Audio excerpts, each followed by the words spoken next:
private house of Kolar family before the war. Now Museum of Tunnel of Hope.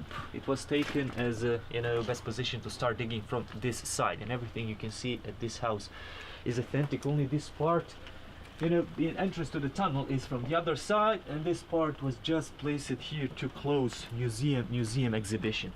This is significant place about one notorious massacre that occurred here at 7th of May 1992. This is placed it here, and I remember about that happening, where 9 people were killed by this mortar grenade. After the war, we will mark, and the city authorities will mark these places with the red wax and paint symbolizing the blood, and we are calling these places Roses of Sarajevo, and we have lots of these here in the city. Also, the dangerous part of your journey, probably if you are going from the city or you're coming in, was to wait in front of this house. You know, this area was severely bombed, shelled by Serbs, and their positions were close. I think lots of people, a few dozens of people were killed and wounded here. My father told me, I think it was 1994, he was here waiting to pass through the tunnel. Tunnel was closed, you know, there was, you know, army movement from the other side, and they were waiting here. He said there were lots of refugees here waiting in front of the tunnel also to go to the city. And he moved behind to speak with his friend who was in charge for the maintenance here, and suddenly explosion of mortar grenade occurred here. And he said we came here and there were lots of killed and wounded people. And he said just few minutes before the explosion I was speaking with one lady, and I remember her traditional wool sock on her feet, and after that, after the explosion, I noticed her leg on the fence like here. And after that we were collecting parts of human bodies here around this area, and still today I can see some elements of PTSD in his behavior still. The airport stayed as the bottleneck, the only possible way out or in the city. In the first 6 or 7 months of the siege, which started in April 1992. So in these, you know, conditions, people were running through the airport, and I think around 300 people died, you know, by sniper fire and artillery strikes from Serbian side.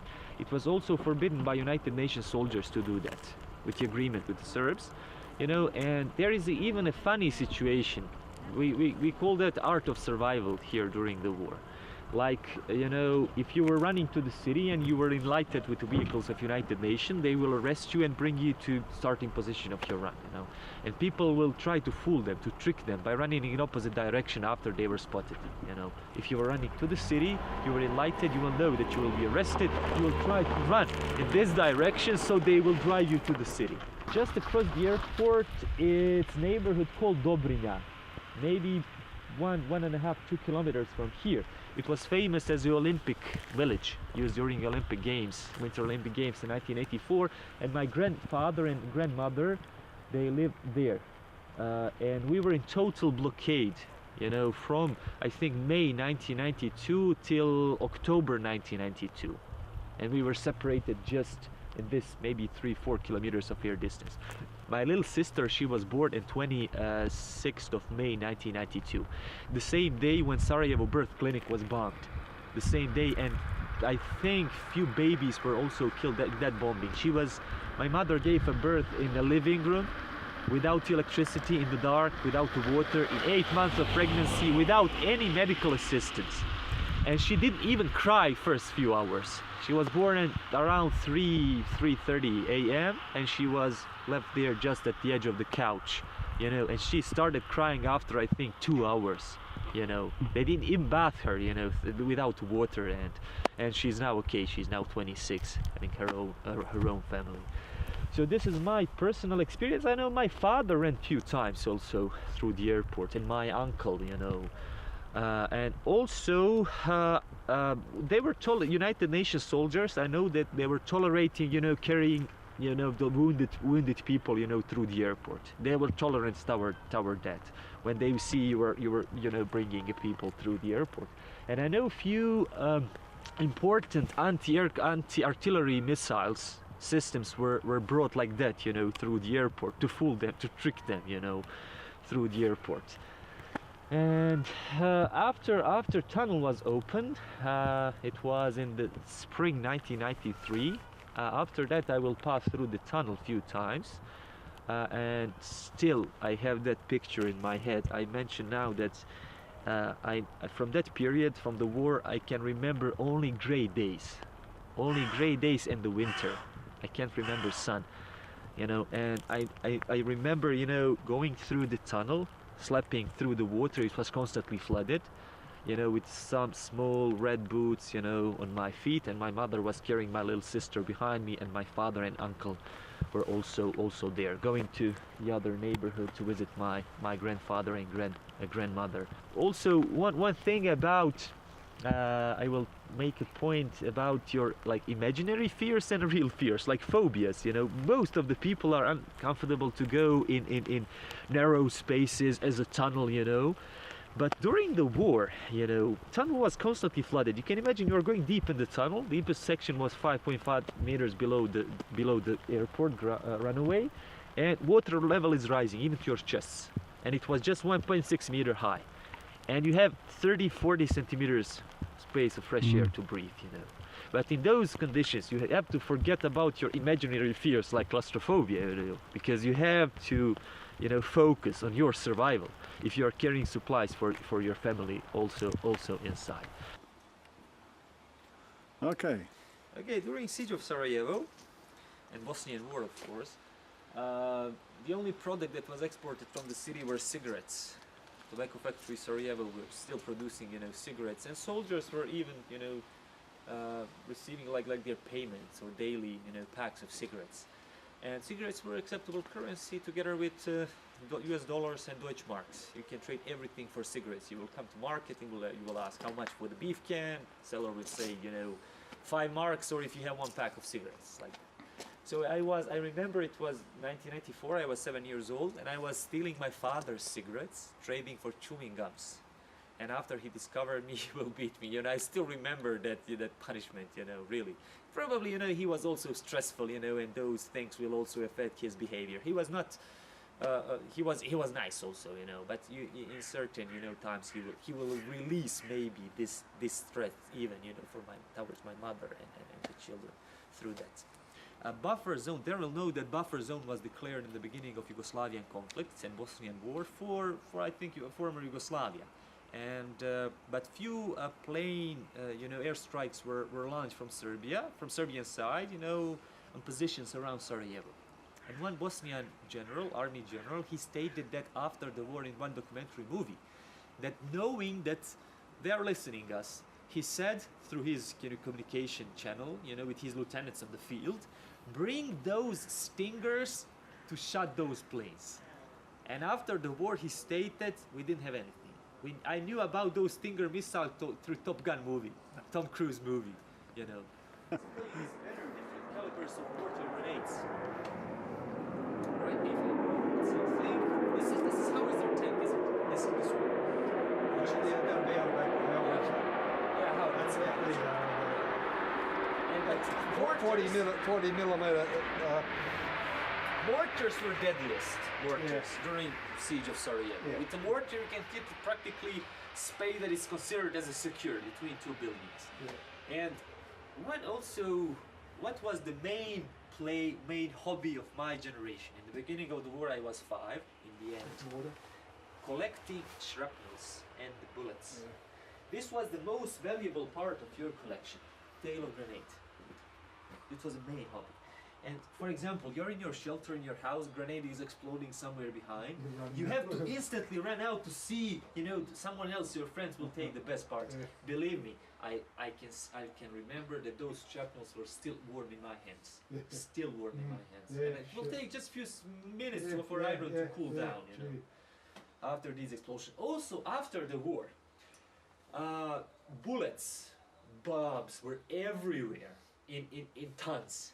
We were playing with bullets, and the major play of my generation after the war was through two plays. First one, we will find abandoned car or abandoned oven, and we will make a fire and put there, you know, bag full of different calibers of bullets to hear that ba ba ba ba, we will hide somewhere. And the other play, I instantly, or I, you know, kill my grandmother with that. I will now explain you how. We will take, for example, bullets, different kind of bullets, AK-47, or even anti-aircraft gun bullets, and we will take one long, like pike or something, iron, you know, and we will put chewing gum there at the top to connect it with that kind of pipe, to make like a needle in the gun, you know, and we will climb somewhere at the balcony, third, second floor, and throw it from there, just to hear bang, you know.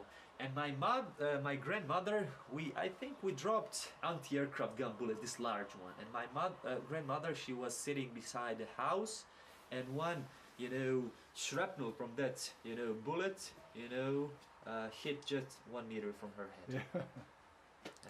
And from my friends, I know, just my friend after the war, he lost 2 fingers. He was playing with the explosive charging of the bomb. He was knocking that, you know, with a stone or something like that, and he lost these 2 fingers.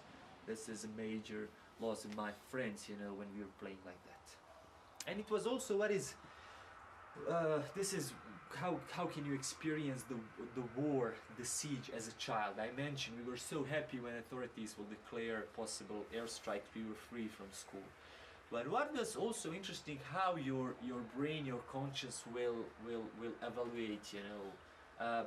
Now, you know, war is something strange, something you know that probably, you know, something you can experience through movie or through your memories. But in that time, danger, constant killing, constant danger is your daily life. This, what we have today, you can just remember or read in books or watching movies, you know. But what was also acceptable for my parents and parents of other kids to let us out on the playing ground when someone was maybe yesterday was killed, you know, there in the neighborhood with a mortar grenade. With this kind of thinking, I'm a parent now, I have 1 daughter. With this kind of thinking, I will put her below the couch and save her for 4 years there, you know. But slowly you will stop fearing, you know, these things, and you are, you know, you will live according to these war rules.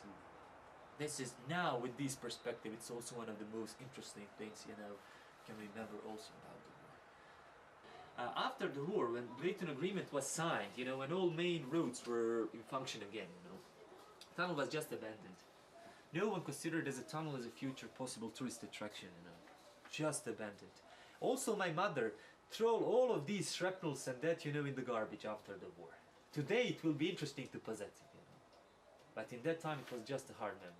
So without the maintenance, tunnel will collapse, especially this wooden part. Those supporters will rotten and it will collapse. So today we have 25 original meters of that tunnel, which were actually saved by enthusiasm of owner of this house. He will establish a museum here. This is, I think, Sarajevo and Bosnian War, siege of Sarajevo, it's a notorious example in world history that only 8 years after Olympic Games were held in the city from 1984, supporting pitch of main Olympic stadium was transferred in the graveyard, in the lack of grave space. Here you can see that in this picture. In the lack of, main municipality graveyard was between lines, and they will use, you know, football playing ground as a graveyard. The bigger people. And also my father said his experience from the war.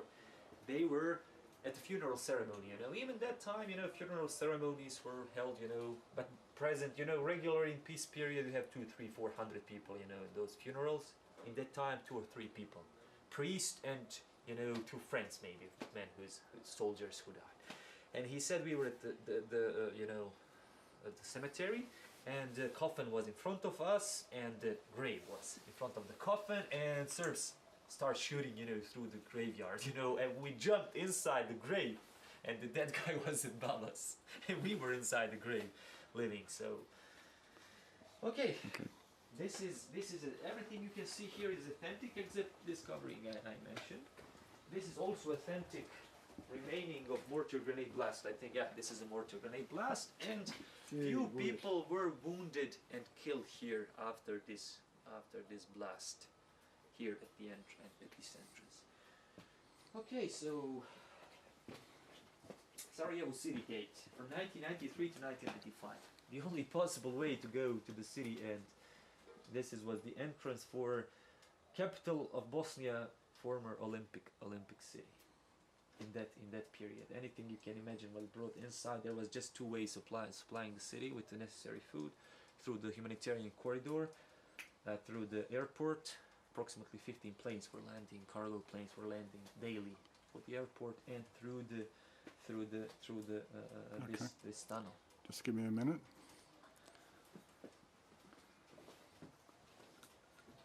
Don't tread on that mortar. No. Is that water? Yeah. Just hang on. I have to change battery. You alright with that, Darren? Yeah. I need the exercise. You can sit it down on the ground whenever you like. We're waiting. Yeah. When you compare, lots of people, especially people coming from Asia, are telling stories about Vietnam, Yeah. Vietcong War tunnels. You know, they That's were right. dug, but those were dug to hide from the airstrikes.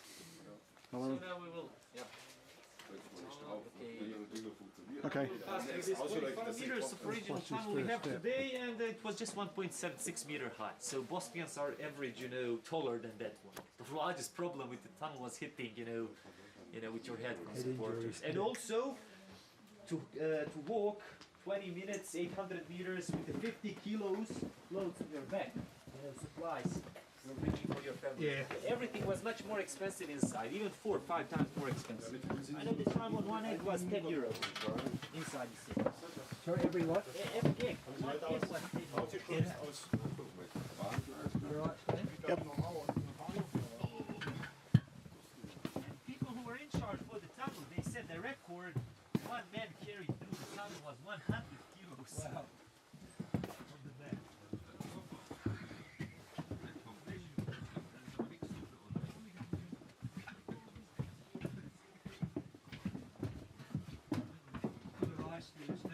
Okay.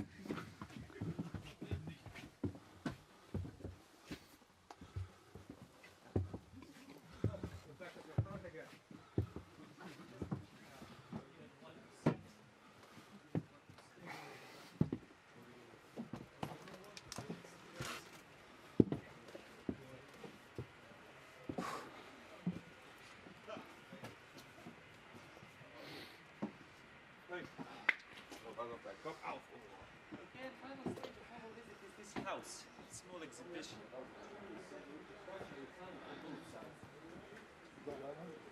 Yeah. You go first, please. Okay. Rather than have my head stuck in the middle of it.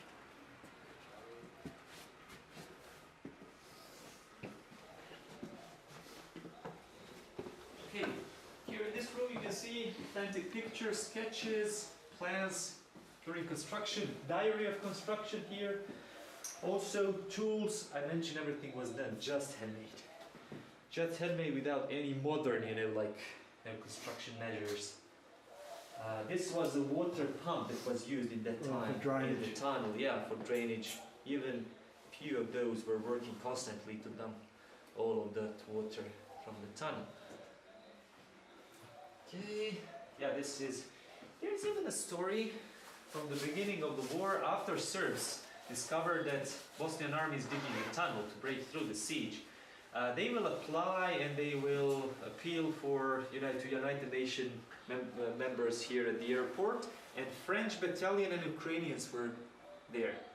And in the beginning of the war, French were neutral, Ukrainians were pretty much on Serbian side because of those, historical connections. Yeah. And they will even try to cut the tunnel by digging with the bulldozer. They didn't know where it is, but they will try to cut it in certain sections. I think that in this section, so to avoid this obstacle, they will build it in the zigzag shape here.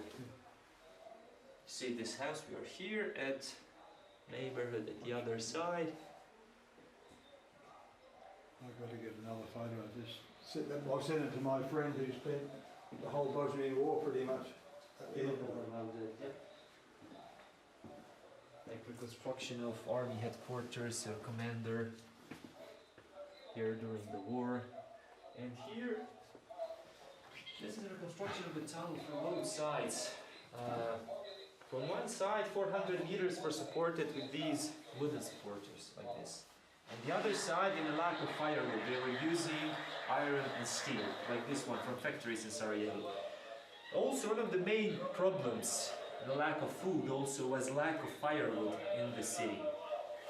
You can imagine, I know stories from my cousins that they were using anything you can imagine, from floors, books, shoes, personal libraries were burned, to stay warm or for cooking.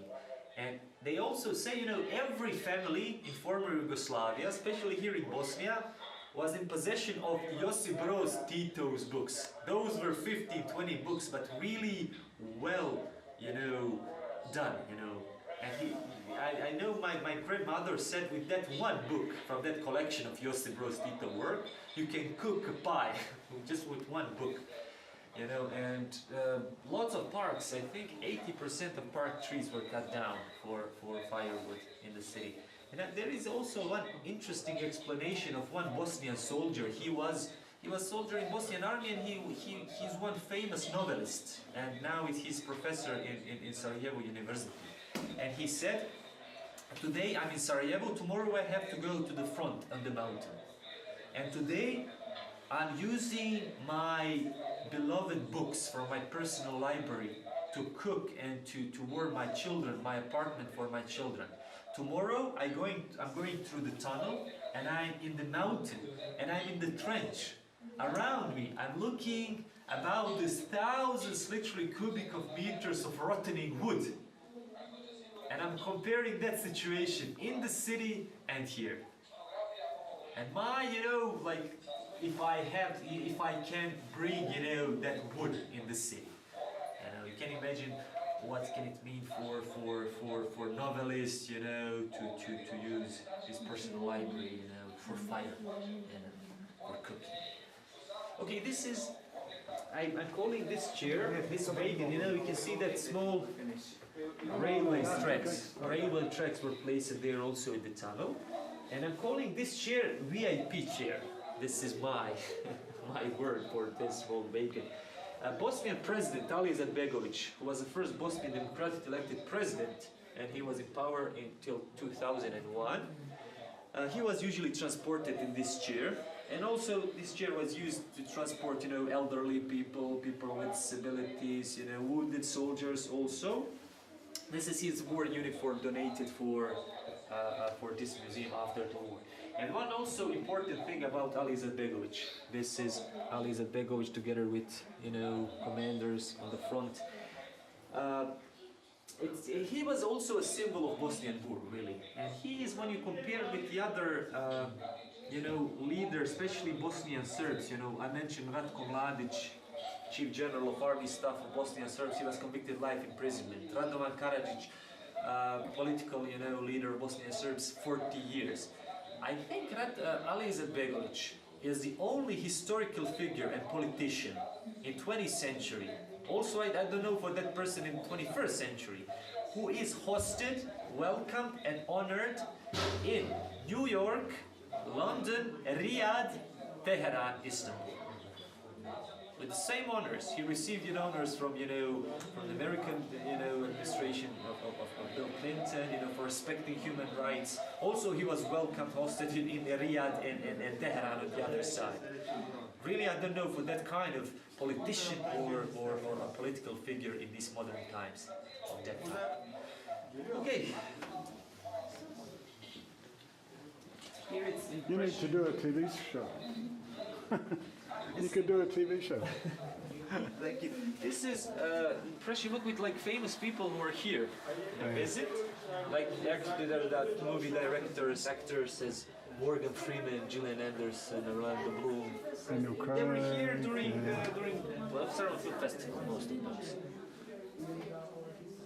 John McCain. Where he is coming, there will be war for sure. Okay.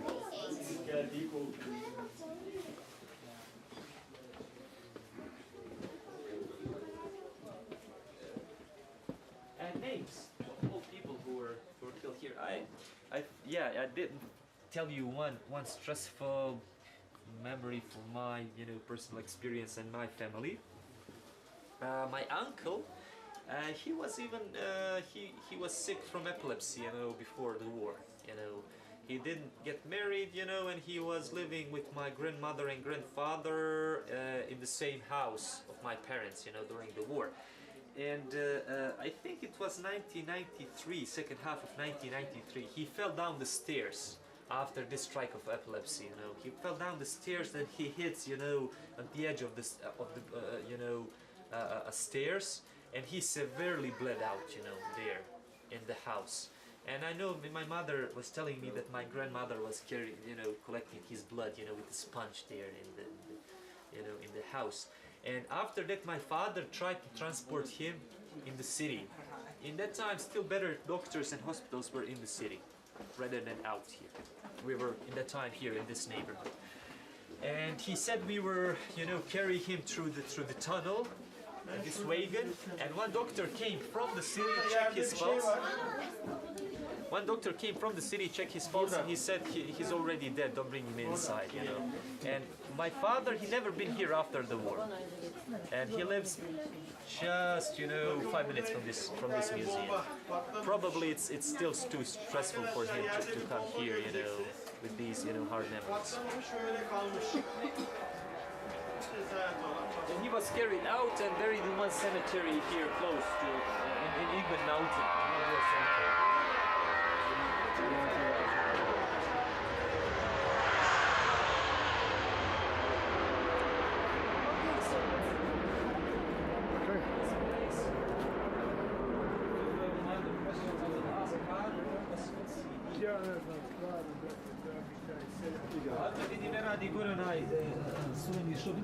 Wait, This is wait, one of the most- Wait, this way.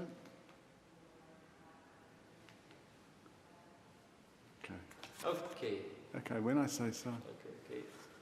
Okay, go. Okay, this is probably the most interesting picture you can find showing life under the siege. This is United Nations vehicle transporter escorting people through the squares in Sarajevo during the siege. And you can see this guy, like businessman, with a briefcase, just, calmly waiting there, to pass through the square. If you go just 1 meter, 2 meters, ahead, maybe you can be killed, but this was a life. You have to continue with your daily life. Perfect. That's the question, how your brain will...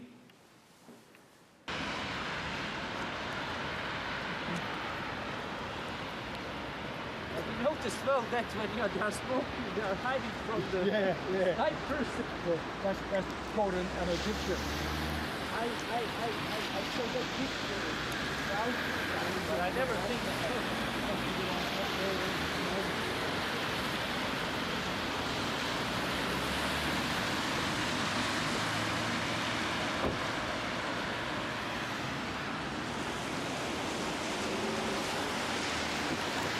capital there.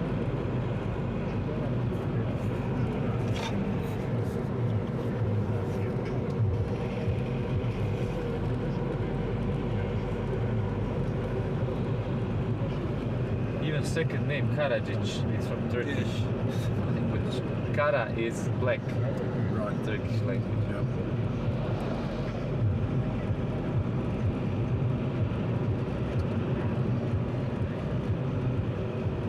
Where did they capture Karadzic?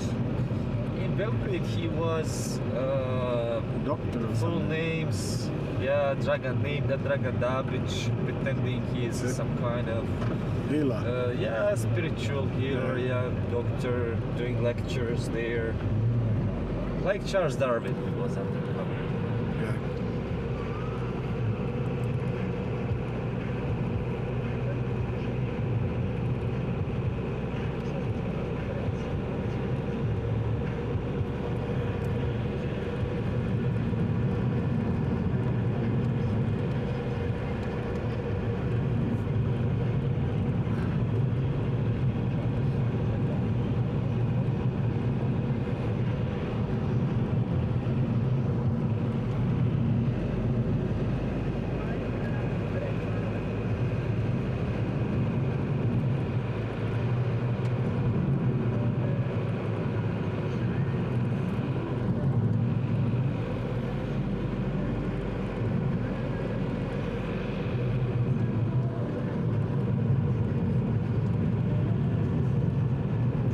Romania mountain in front of us.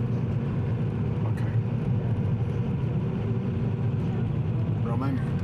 Like Romania. Yeah, yeah.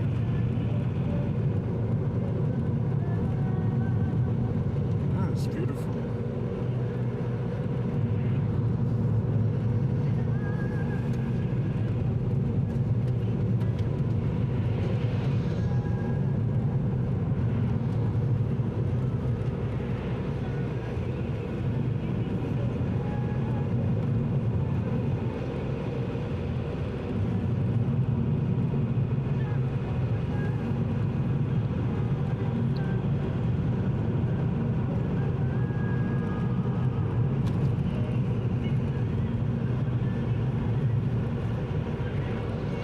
Where do you like to go to climb? I think I mentioned a few times, this region between Bosnia and Montenegro, we have really nice mountains, Maglic, Volja, Bioč, those are highest Bosnian mountains. Also Mountain Pred between Sarajevo and Mostar, really nice. Here in the south also we have really nice mountains. Between 2000 1,300. Yeah.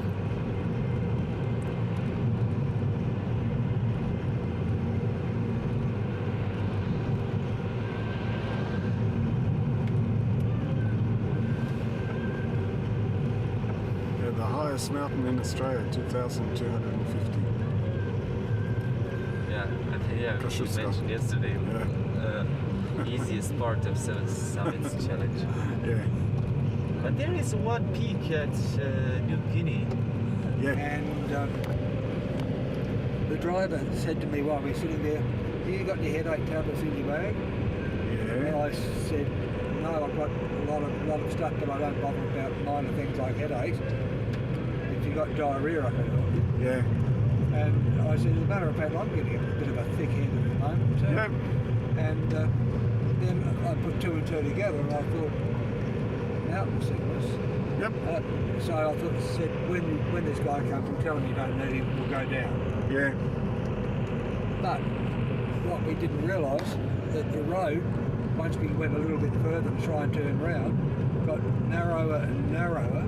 You had no option but to go on, because you had cliffs on either side, Yep. to go up and up and up. Yep. Then we got bogged. Oh wow. Okay. The villagers came and helped us out there. Yep.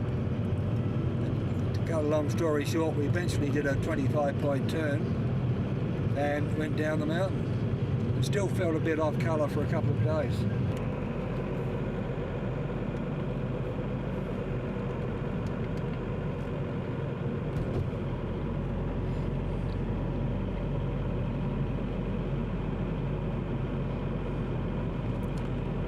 This contraption I've got, Daryl, is 3 electric motors, Yeah. and it just smooths out Oh, everything. yeah. So Looks pretty steady. yeah, they're only like a new invention.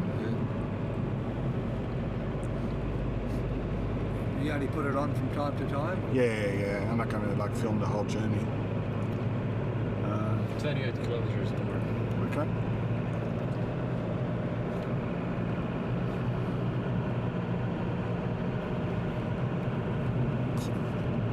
Slijedite smjer ceste 20 km.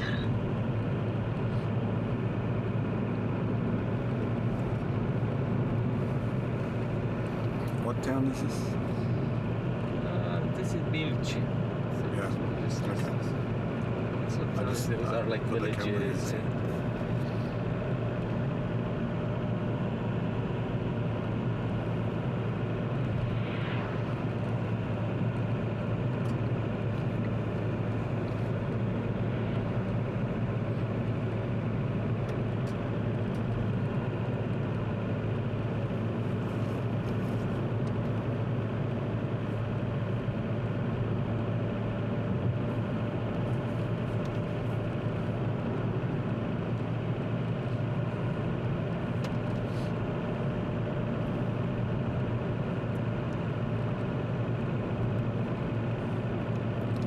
So when the people left here to go to Srebrenica, did the Serbs take over their homes?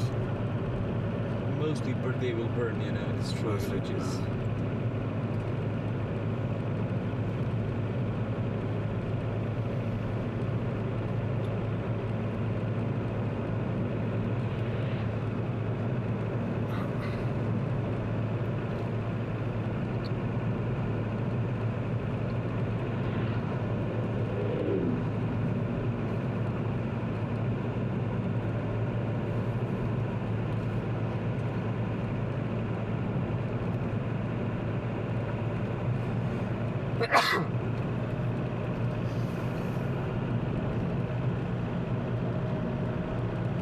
You do this trip often?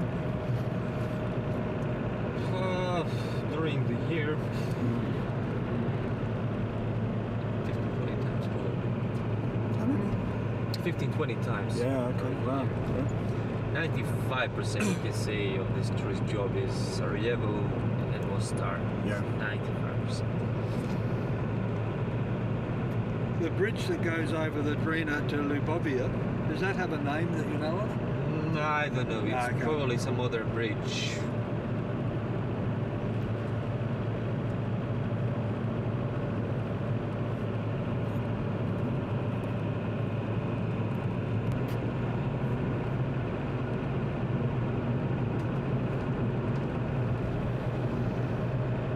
Pozor.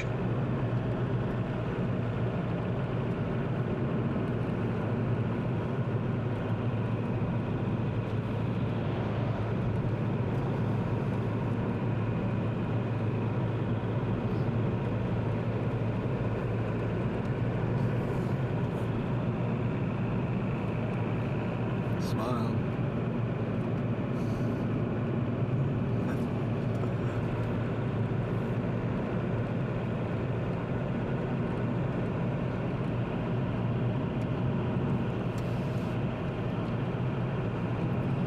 You know, in the beginning of the war, so-called free area of Srebrenica was much bigger than it was during 1995.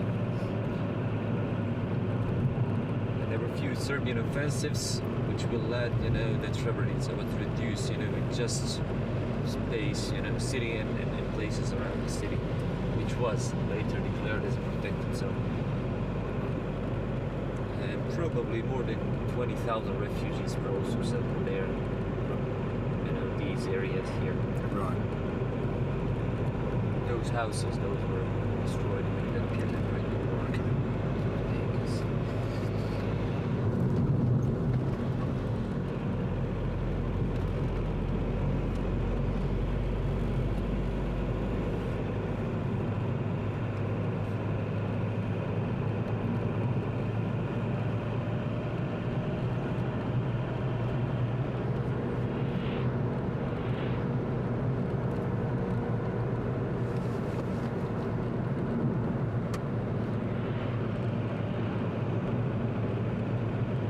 Gravica.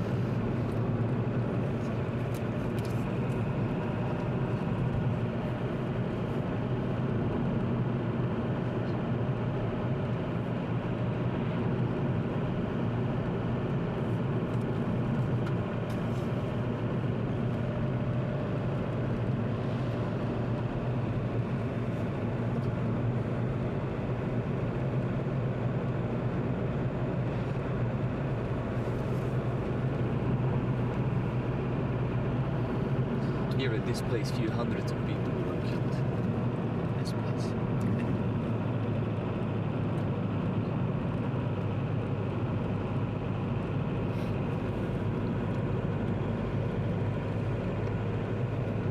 I read about that this morning.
How much to buy a house here? Here, Yeah. Wow, here is Sarajevo. it's much cheaper than maybe 30,000 euros for like a house like this. Less, less. In Australia, about 300,000 euros. In Sarajevo, you can find that price. Yeah, 100 really. to 150,000 in Yeah. Sarajevo. Yeah, okay. Depends on the house.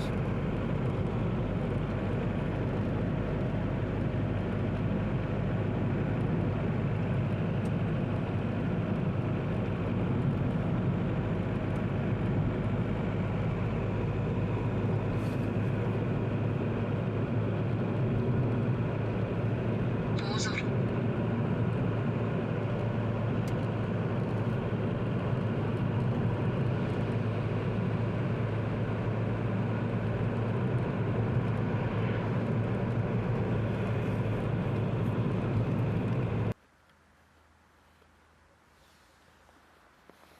So while I work this out, because I have to remember how to do this, what it does, it doesn't like an automatic really smooth. If you guys like to walk around, yeah? No, Don't I'm be- okay. No problem, just take your time. I'll just go this little bit down here. I will just check if you see it, so Okay.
You have to walk like this, because if you walk like this, Yeah.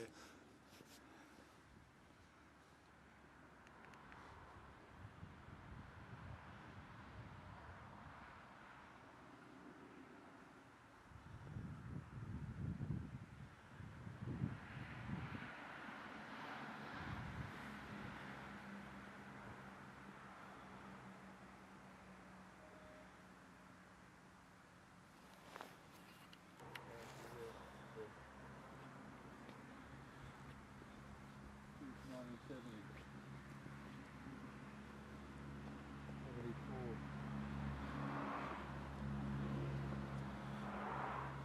75. 1981.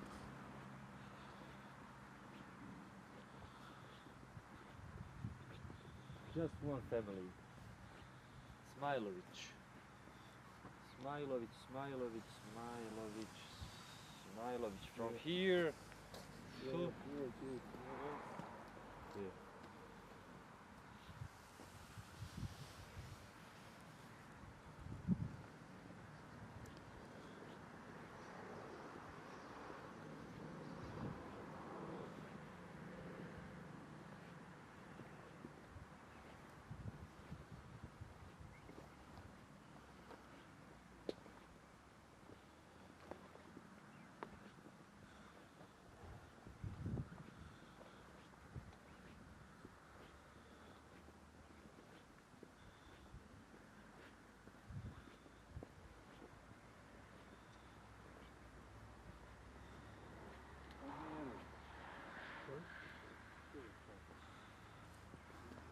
Yeah.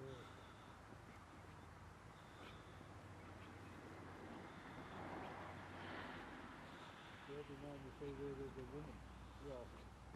Half the names you see, there's a woman owns the other one. Yeah.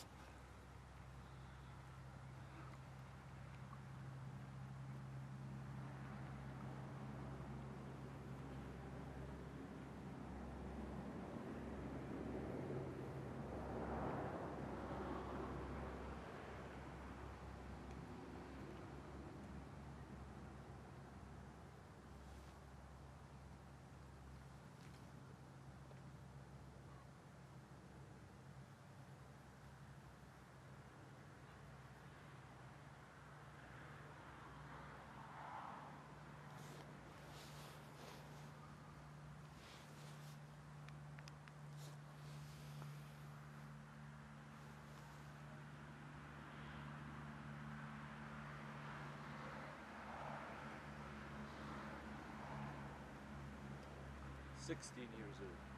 Yeah, terrible.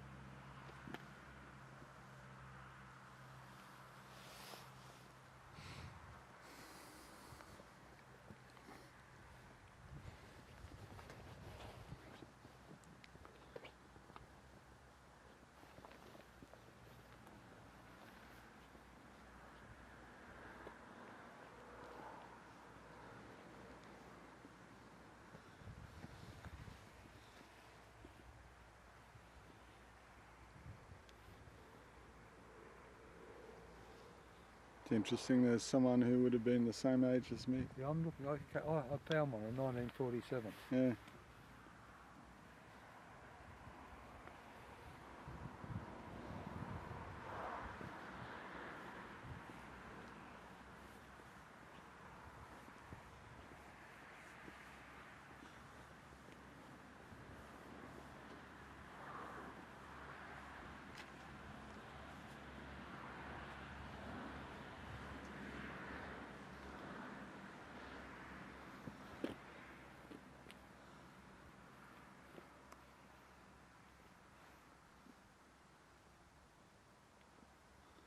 Wow, so many with the same name. Yeah. Half an over. Hundreds.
Do you know what this says? Yep. This is one line from Holy Book of Quran. This is symbolized as turba, you know, tomb, as a grave, but this is not actually a grave, just to symbolize, you know, all of this cemetery. You can find in Muslim world these covered, you know, like tombs, Yeah. like this. Yeah. And sarcophagus, but body is always, you know, in the ground. So am I correct? Over 8,000. Administration was that in all of these small towns and areas in the countries and republics, there were, you know, industrial areas with certain types of, you know, production, manufacturing, like here, cabinet factory or boxing. And all of these, but you know, one fact was that just before the war, all of that industry was all into new investments, you know, and also during the war it was destroyed. Yugoslavian market was also closed market, communist, social closed, but without, you know, like free capitalism and free import like we have today. So probably, yeah, from one side capitalism and socialism, this communism was overrun. You know, from this economic side, you know, and you can even you know, when you have mass passed in 3-1, but he was struggling with it. That's right. So whether he can stand up to the big boy, he's getting old.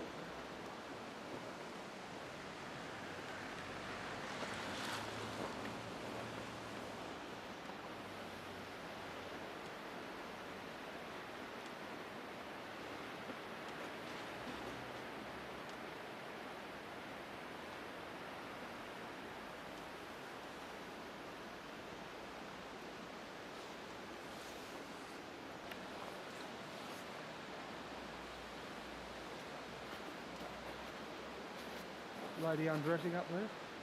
Shh. Put in the shower? No. Bullet holes in wall. Syrians, those, they know only how to trade, only trade, to open something, to trade something, to work something, to produce, to manage nothing, just trade. That's the only thing they are doing. And he said close to his building,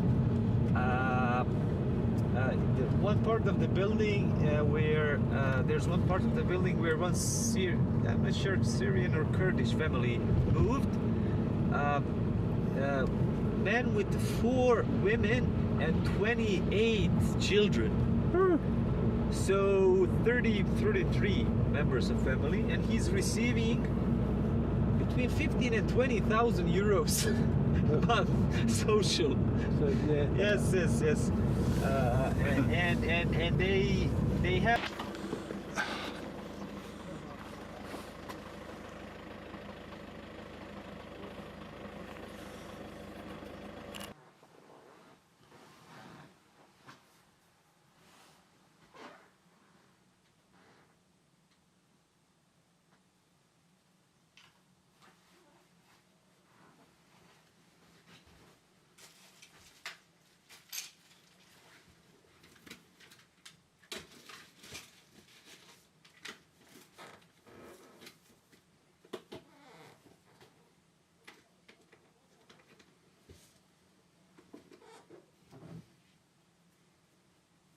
You know, sunshine is Too cheery. too happy.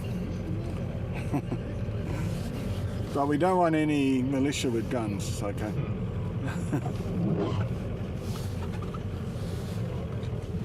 Hey.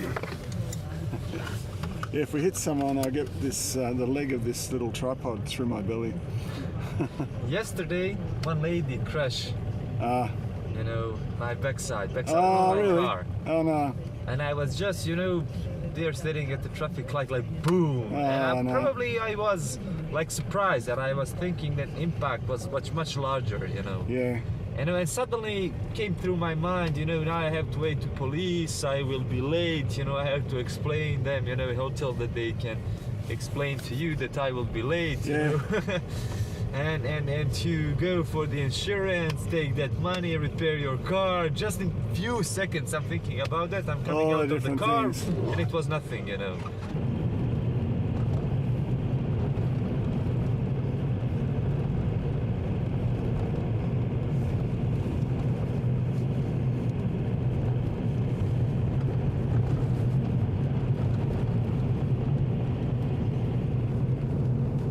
Oh, wow. A few people there. The bobsled is here left. This is just one just small piece, see. Oh yeah. Placed Yeah. here.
These were Serbian positions. Bosnian positions were above those houses. There below, 300 meters. Okay, you want to do a story to the camera? As if this is for advertising. So Daryl, you come around behind me. Is this like okay? Okay. Hello, my name is Ahmed and I'm flight censored and experienced tour guide here in Sarajevo. This is my city. You see here below us, view from Mountain Trebević, one of the famous panoramic views of the city. So please, I will be glad to be your host and to introduce you my city. Okay, Sarajevo was actually established by the Ottoman Turks here in the river Miljacka Valley, here on the slopes of the hills, at the edge of the canyon, by Ottoman Turks just for some strategic reasons in 15th century. And origin of the name of the city is actually field around the Caravanserai. Caravanserai was an old-fashioned hotel, in Oriental way. And after that first Caravanserai, first important facilities for the city were established there.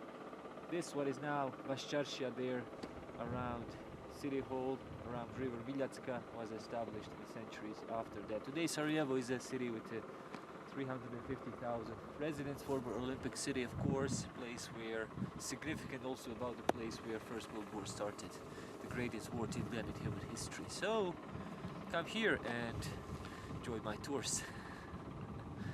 And I hope this was okay. Okay, just get some shots of the town.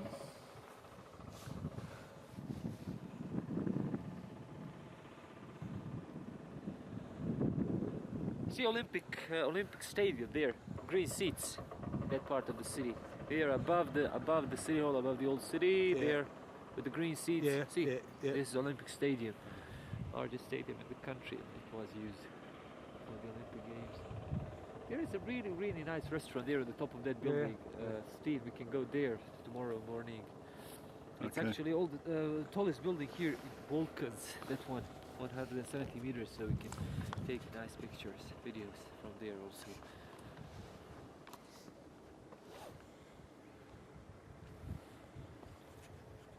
Sorry, I'll just be a few minutes. Take your time. I'm sure I'll clear out. And you will check altitude. Here here. I will Okay. check also this mobile phone. This is more precise on your watch, just to see the difference.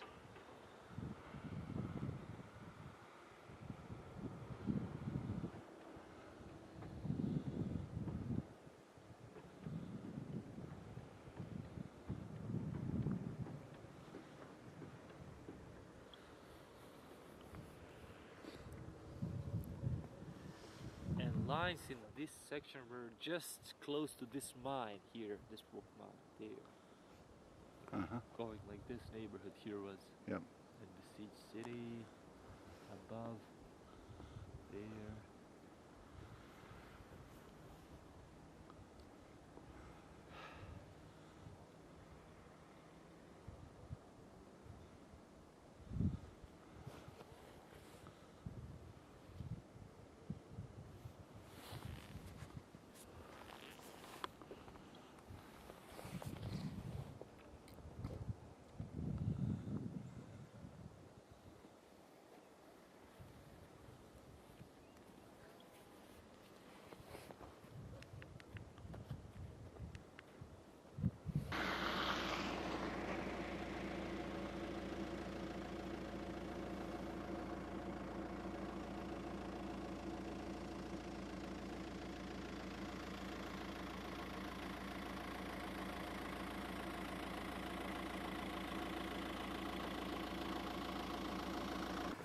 From here, this is less than 1 kilometer, I think.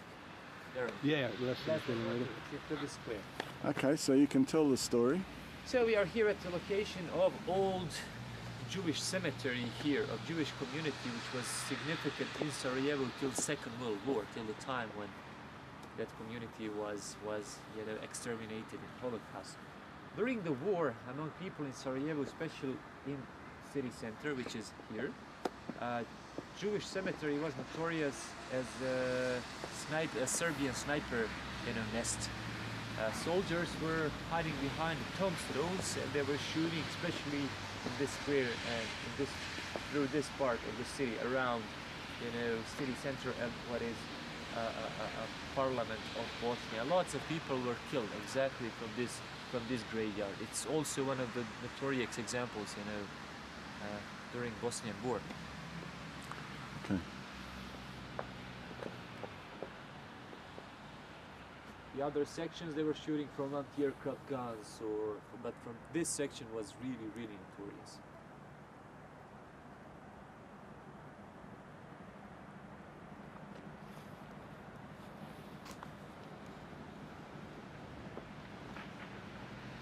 I reckon with the rifle I had in the army, I could shoot through one of those windows in here without special sights or anything.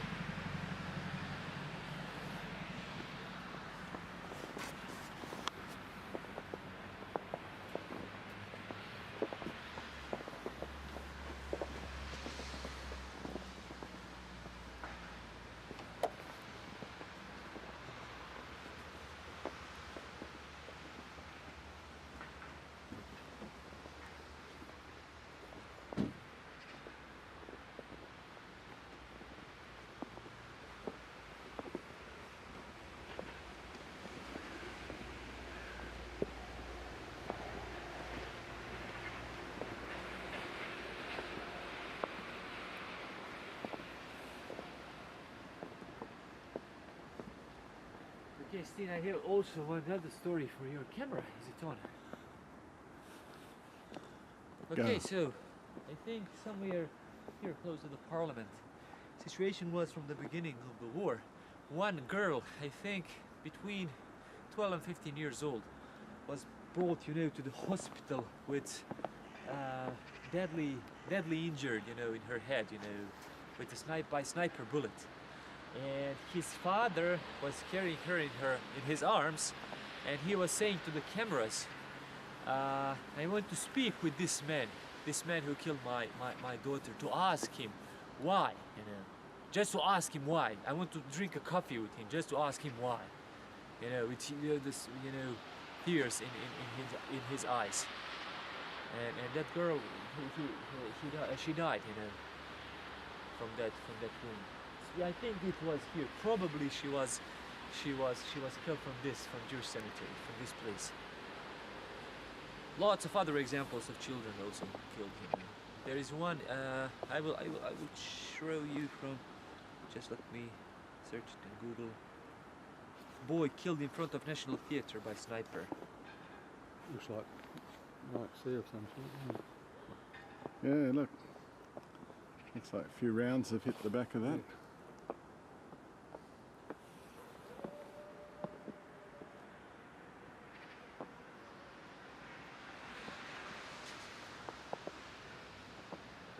Strange seeing the more like groff, Yes. Yeah. baru, without a niche on there. It's the call to prayer. Yeah. Allahu Akbar. When I was in Oman, I recorded the call to prayer from like 5 mosques at once. So I remember around at your place, don't bother putting it on. Okay. Oh, it's beautiful. You know, I actually Yeah. think it's beautiful I music. didn't catch internet, but I will Right, show you that's somewhere. alright. You know that picture in front of the National Theatre, like United Nations soldier is like pointing, you know, something like this at the picture, and Yeah. boy is there, you know, in the covered with blood. You Yeah. know, probably it was a headshot. What? It Okay. was. one Start again, story start about again, the- start again. The story goes about one child, one boy, not more than 10 years old, you know, shot in front of the National Theatre with a sniper. And National Theatre is also from here, maybe 1.5 kilometers. Maybe it's not from this section, the other section of this siege line. And you know, it was filmed, you know, reported by foreign journalists. You know, United Nations soldiers, you know, protecting the body, you know, with their vehicle, because probably after shooting, you know, they were come there, you know, to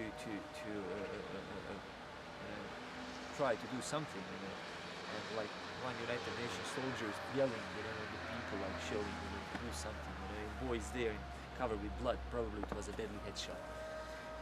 Yeah, lots of stories.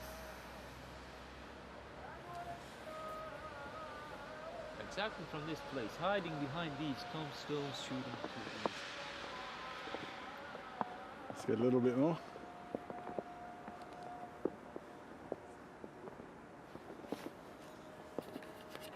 You know, and Jews were welcomed in Bosnia after they were expelled from Spain in 1492. You know, they were welcomed in Bosnia by Ottoman administration, and they were living here for centuries. For centuries, this is their Sephardi Jews branch, you know, Jewish culture from Spain. This is their cemetery, which they were using, you know, for centuries here. And Jewish community was expelled, you know, from Sarajevo. Not only expelled, but you know, exterminated in genocide when Jews were transported in concentration camp. And there's also one story, one famous Bosnian movie was filmed about that, about Jewish girls saved by Bosniaks, by Bosniak families, clothing them in burqas, you know, hiding their faces, you know, hiding them in their house, also risking their own lives, you know, to save those girls. And lots of those people will receive also this award by Jewish, you know, communities, righteousness among the nations, you know, for those, you know, acts of bravery during Second World War. And this is also the thing, you know, but those things, you know, words of Croatian president, you know, in world institutions will affect world community more than words of some regular people, historians or people in Bosnia.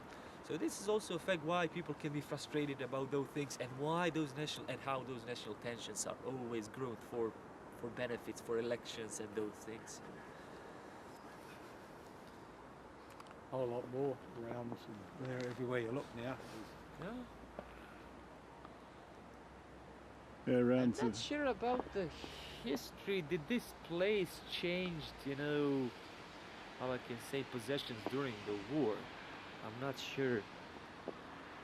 In the beginning of the war, first year, it was in possession of Serbs.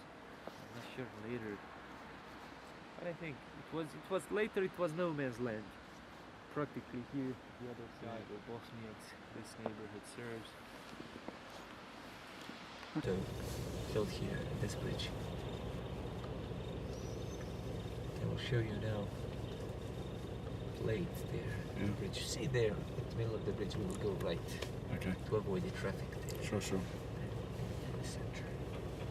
But yeah, looking at that building over there.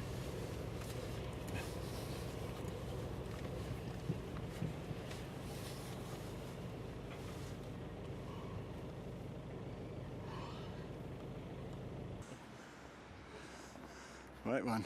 Okay. Okay. Wait. Go. Okay, we are at the White Yellow Fort, one of the famous landmarks in Sarajevo, former protection line of the city which served during the Ottomans. Here below us, in this section of the Sarajevo Valley, it's the old city Baščaršija, and this is largest war cemetery from this last Bosnian war soldiers who died mainly during the siege. And in the city and in the center of the graveyard, it's Iron Dome. There, Bosnian president, first Bosnian democratic elected president Ali Izetbegović was buried in 2003, and his last wish was to be buried among his soldiers. And he was in power from 1991 to 2001 as a Bosnian president. He was really like a symbol of Bosnian resistance. So, section of the siege line here in this part of the city was there. There's a place called Sharp Rock, and all people in Sarajevo know the meaning of the word Sharp Rock. You know, lots of people were killed, especially in this section of the city, by sniper fire and anti-aircraft, especially anti-aircraft gun fire. Also, those people who were killed in notorious massacres in... Yeah, just keep going. Those people who were killed in notorious massacres in Markale marketplace close to your city were killed, you know, by the investigation of United Nations soldiers, by grenading from this position, behind this hill, Serbian artillery position. So this is a classic, Sarajevo during Ottoman times was a classic Oriental city. Classic Oriental city like any other city with the same type of life, like any other city in Middle East, for example. So people were doing trade business in this neighborhood, like business district here in the valley, and they were living on the slopes of the hills. So those are traditional old neighborhoods of Sarajevo. From this side, Bistrik neighborhood, Ali Fatvac neighborhood, Vratnik or city gates here. In that time, main entrance to the city was from this side, from Istanbul Road.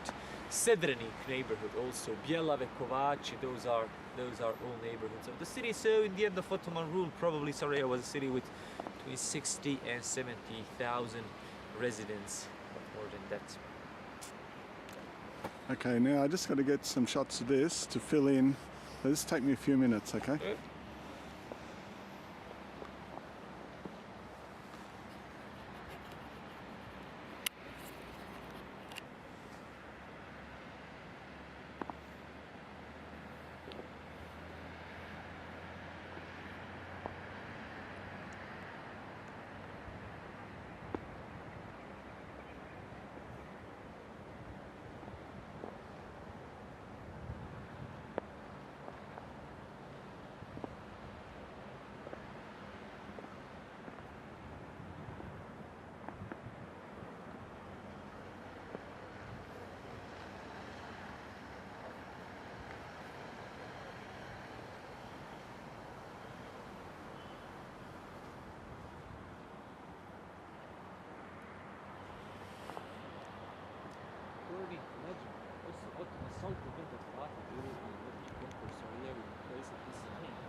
Every like street or two streets we can go around here. People were much more effective in time in going north. So save more days. People were daily, 5-day prayers. Yeah.